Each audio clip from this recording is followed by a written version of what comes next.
Hello and good morning to everybody out there. My name is Jaya Williams, and you're watching the Morning Sports Report, where I update you on all the latest news in sports. Don't forget to subscribe to us down below, and be sure to tune in again tomorrow because I'll be here every morning with the newest updates to make sure you always know what's going on in the world of sports. So, starting out with the NBA and these playoffs, what an interesting series it's been so far. A clean sweep for the Phoenix Suns last night. They are now officially our first team confirmed into their conference finals, and we've got to start out by bringing up the man everyone can't stop talking about, Chris Paul. Paul led the Phoenix Suns into the Western Conference Finals after beating out the Nuggets 4-0. This was the first playoff sweep in his career and will be the Suns' first visit to the conference finals in over a decade. But what's most impressive is Paul's scoring after he dropped a season high in the most points he's put up in any game in the last 3 years with 37 points. I mean, wow. And fans weren't the only ones impressed. Nuggets coach Michael Malone came out and said that Paul could arguably be the greatest point guard of all time, a very high compliment from a rival coach. With Malone and the rest of the world's seal of approval, I think it's safe to say this 37-point elimination from Paul was a legendary moment for the whole franchise. But Game 4 was not a pretty sight for Nuggets fans. MVP Nikola Jokic was ejected from the game during the third quarter after a hard foul where he took a swing at Suns point guard Cameron Payne, leading to a heated altercation between him and Devin Booker. Jokic has since apologized, saying that he didn't intend to hit or injure Payne's head on purpose, but it was definitely a big drama on social media last night. This season was still a great run for Jokic, although the Nuggets lost. He is now the first Nuggets player to win NBA MVP, and he successfully led Denver to the Western semifinals while averaging around 26.4 points per game, 10.8 rebounds, and 8.3 assists.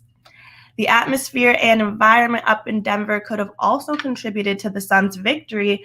As ironic as that sounds, the abundance of fans for them in the stadium, even at an away game, made their players feel right at home and ready to take that win. But will it be the Utah Jazz or LA Clippers that meet the Suns on the court for finals?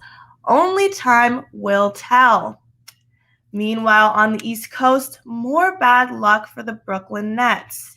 The Milwaukee Bucks tied the series 2-2 after defeating the Nets 107-96.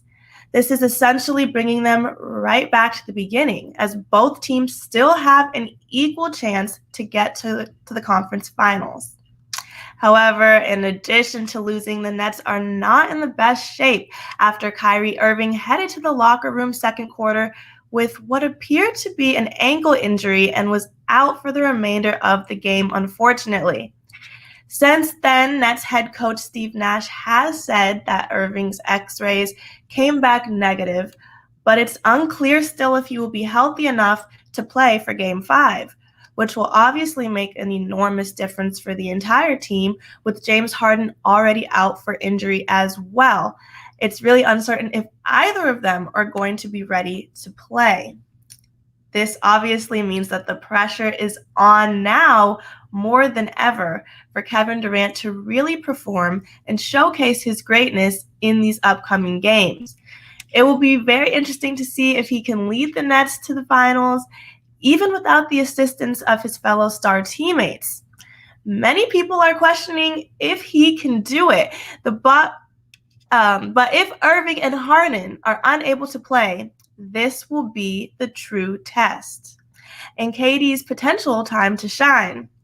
Despite all of Brooklyn's injuries, though, the Bucks did what they needed to do to win this game. PJ Tucker held Kevin Durant to 9 points as his primary defender. The best play of the game, though, had to be the beautiful play made in the third quarter with a nutmeg on KD from Drew Holiday and Giannis finishing at the rim with a dunk on Blake Griffin. I think Everyone had to stop and watch that play over a couple times just because it was so amazing. And it was a well-deserved win for Milwaukee. I'm looking forward to seeing what happens next as we approach these conference finals. But meanwhile, in college baseball, North Carolina State is headed back to the College World Series for the first time since 2013 after defeating Arkansas yesterday.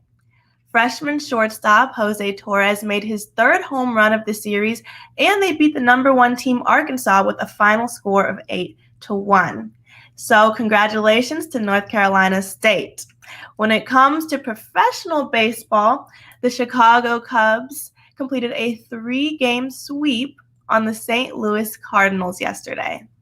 Zach Davies struck out 6 batters for his 4th win, a season high for him. And this win continues the Cubs streak to 5 and keeps them tied with the National League Central with the Milwaukee Brewers after they defeated the Pittsburgh Pirates 5-2 on Sunday. And finally, across the globe, Euros 2020 opener is taking place.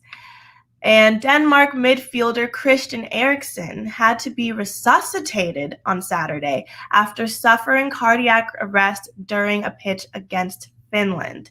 Unfortunately, he fell to the ground in the middle of the game, and the game was halted during this period where Eriksen was given medical attention for over 10 minutes before reaching a stable condition at a nearby hospital. Thankfully, Eriksen was successfully brought back to life, and he's now in recovery. And I can only hope that we're done seeing injuries and health issues for our athletes in the NBA and across the globe. But with all of that being said, you are now up to date on all of the latest news in sports.